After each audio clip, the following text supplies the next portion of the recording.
श्री गोपाळ कृष्ण भगवान की जय। लीळा नंबर 44।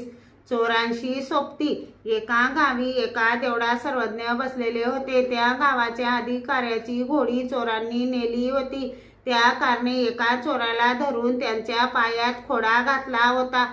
गस्त घालणारे पारेकरी देवाजवळ आले तेव्हा सर्वज्ञांना देवळात बसलेले पाहिले आणि म्हणाले, हा कोण आहे रे? त्यावेळी सर्वज्ञांची मोडण्याची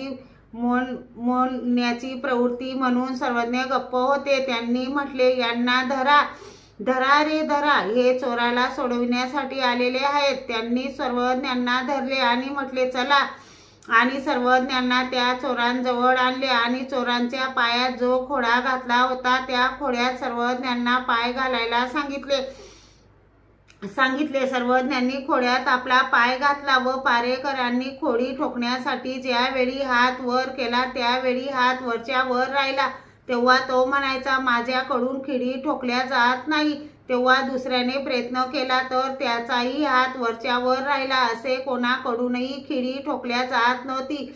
मग ते अधिकाऱ्याकडे सांगायला गेले। सर्व हकीकत सांगितली। तो अधिकारी घोड्यावर बसून कंदील घेऊन आला।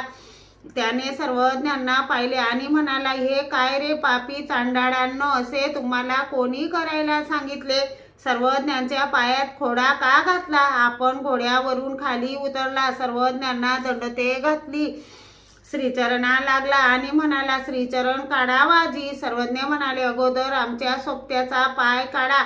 अधिकारी म्हणू लागला, जी याने मोठा गुन्हा केला आहे। सर्वज्ञ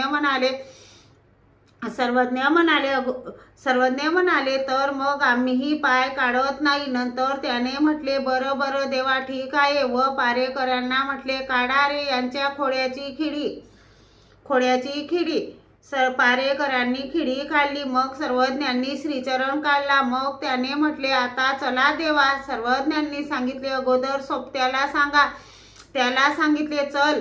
तो पुढे, सर्वज्ञ मागे, असे त्या अधिकाऱ्याच्या वाड्यात गेले। अधिकारी सर्वज्ञांना आंघोळीपूर्वी नेसण्याचे वस्त्र देऊ लागला। सर्वज्ञांनी सांगितले, अगोदर सोबत्याला। श्री गोपाळ कृष्ण भगवान की जय।